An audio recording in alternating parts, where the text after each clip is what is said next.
Papa Charles, bonjour. Bonjour papa. Est-ce qu'on peut toujours parler à l'ère qu'il est de réconciliation? Eh bien, nous devons en parler. Pourquoi pas? D'abord, nous sommes des humains, nous sommes des chrétiens. C'est obligatoirement, nous devons se mettre ensemble. Parce que nous sommes tous issus de Papa Simon Kimbangu. Nous avons le sang de Simon Kimbangu dans nos veines. Ça, nous ne pouvons pas rester à l'écart. Nous devons rester unis. Parce que quand on est unis, on est avec Dieu. Mais quand on est dans la division, c'est Satan. La division, ça a toujours représenté, je voulais dire, tout ce qui est satanique. Alors la réconciliation, c'est quelque chose qui est bien. Et nous tenons à cela. Nous sommes bien obligés de se réconcilier. Nous sommes des frères. Autant se mettre autour d'une table. Comme on dit, les linges sales se lavent en famille. C'est ça que nous souhaitons. Il faut qu'il y ait une décrispation de la situation. Pendant 15 ans durant, ça ne fait pas la joie. Au contraire, c'est la honte. C'est la honte parce que la famille de Simon Kimbangu doit apporter un plus dans la civilisation bantou, dans la vie chrétienne. Ça, nous sommes bien obligés de se mettre autour d'une table. Si les politiciens arrivent à le faire, pourquoi pas nous autres? Voilà, c'est ça que je voulais dire. La réconciliation est obligatoire. Nous devons se mettre tous ensemble, obligatoirement. Il n'y a personne qui doit nous empêcher cela. Je sais que les gens empêchent qu'il y ait réconciliation, mais nous tenons à la réconciliation. J'ai toujours fait la réconciliation mon cheval de bataille et à ce sujet, je ne changerai pas. Papa, vous avez fait allusion le 12 février de l'appel que Papa Simon vous a fait pour le 27 avril en Kamba. Eh bien, je crois que l'appel, c'est une bonne chose, que nous répondons tous à cet appel de Papa Simon. Elle a transmis le message par Maman Christine, une très bonne chose. Je crois qu'il serait mieux encore de consulter tous nos frères, pourquoi pas et sœurs, qu'on se mette le plus rapidement possible autour de Papa Simon et comme je le disais tout à l'heure, les linges sales se lavent en famille, qu'on puisse arranger ces problèmes. Que les gens évitent de spéculer pour rien. La réconciliation a toujours été une bonne chose dans la vie de tout être humain. Ça a toujours été quelque chose de positif. Je crois qu'en tant que chrétien, il est grand temps qu'on se mette autour d'une table, éventuellement parce qu'on dirige l'église quand même, qu'on le veuille ou non. Nous avons des gens qui nous suivent régulièrement. Nous sommes bien obligés de se mettre autour d'une table et à réguler ces problèmes une fois pour toutes. Parce que ça fait comme la honte. Pendant 15 ans, si les politiciens essayent de se mettre autour d'une table, pourquoi pas nous les religieux? Je crois que cela est indispensable pour le moment. Papa iloba moko na lingala na bandeko nyonso bazali kolanda yo na manso te uti koloba nesiko. Ben na koloba na bango boye na komba tata mona pele mo centre ke bakimangiste nyonso il faut toi adhérer na réconciliation. Biso toza bakoka Papa Simon Kimbangu. Na kanisi le 26 août 2001 en Kamba tolobaki biso nyonso ke tozali mutu moko tosimbanaki na ndaka Nzambe. Batu nyonso balandaki. Papa Simon aye alobi bandeko na ngai batelemisi ngai. Ba mususu baza na Angola, ba mususu baza na Congo Brazzaville, ba mususu baza na Poto. Biso banso tolandaki toyebi message wana. Mais pourquoi les loyaux Foboluka Bobongola Likambuana? Nous sommes des frères et sœurs. Tokotika la ndengwana to makila Papa Simon Kimbangu, toko bundela Papa Simon Kimbangu te. Tokata kata imi eteni non. Ezali biso bakoka Papa Simon Kimbangu totika biso tozala eloko moko parce que vous nous empêchez de se mettre ensemble. Parce que Moutio sazolinga ko tirer ficelle de son côté pour être toko koyoka na te. Mais tout est éliqué, tokoyoka na kaka réconciliation ezali une obligation to senga comme mikolonios depuis le début de la crise jusqu'à ce jour toujours continuer toujours ko senga réconciliation.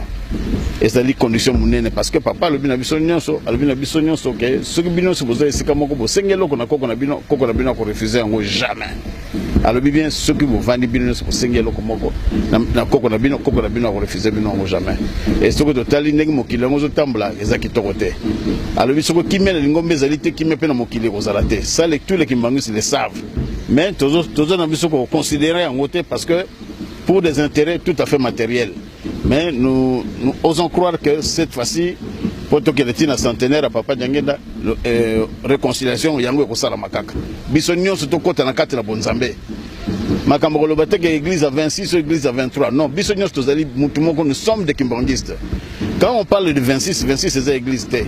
Ezali bato bazali kondima biso nyonso tozali eloko moko ndenge papa Simon Kiangani alobaki on nkamba le 26 août alobi banda na mutakiadi te na mama Solange tozali eloko moko ba image ezali te que soki tokotruke soki nini image est là eza kaka mauvaise foi ya bato batoninga ke to panzana comme ça Satan continue de jubiler parce que maintenant là, ça profite à qui? À Satan cette histoire. Ils ont profité à Satan. To la mukabiso so bakimbangiste, to za la bomoko, to cha mabonde na biso na likanisimoko pour être ko banana mutakiadi te na mama Solange to zonga bomoko. Ndenge papa Simon Kiangani alobela ko na nkamba. C'est très important. Mosali na nzambe li lobali boso bi misaka na monoko ya mutezaka beaucoup plus important.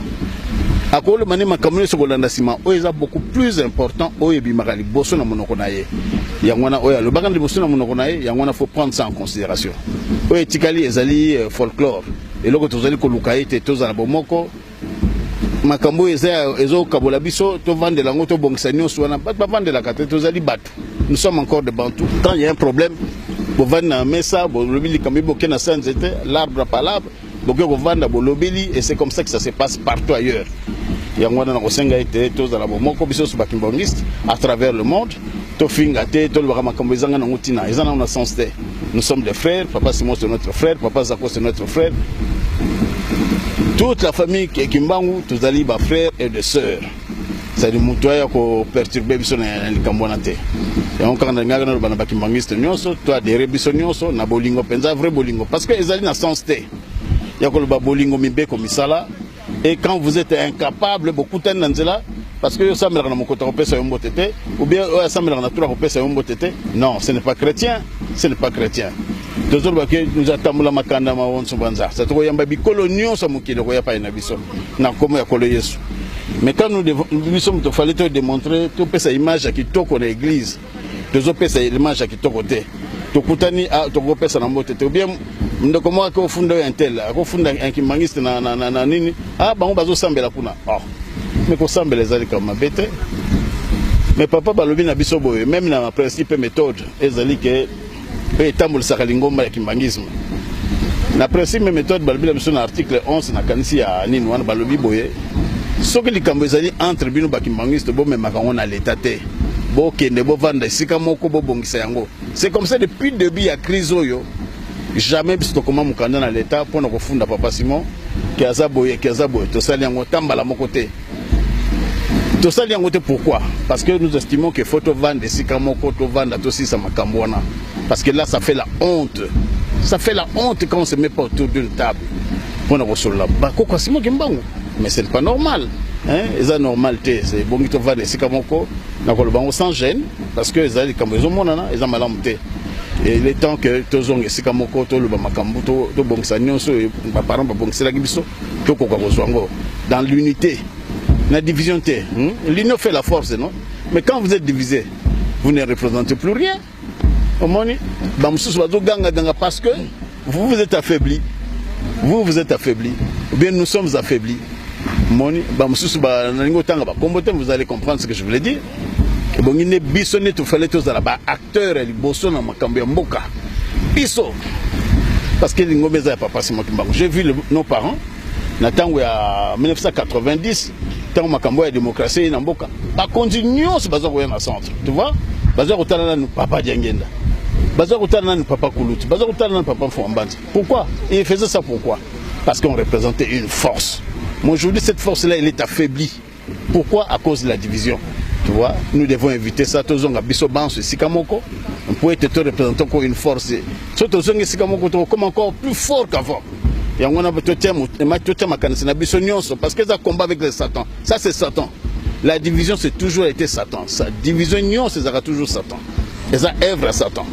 Alors pour tout le monde les kambona biso nyonso to vendre sikamoko. Balba bilamba salité ba kosokola na katandako. To kamata bilamba na biso salité to kota na katandako. Na kata na famille to bongisi yango to bimina miso batu makambo se bongina yango.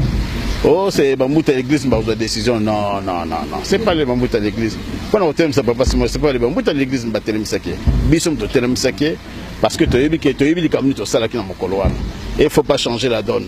To zonga biso no sikamoko et to senga likamu na tata Nzambe na kolo na papa Simon Kimbangu. Tu vois? Là on sera encore plus fort qu'avant.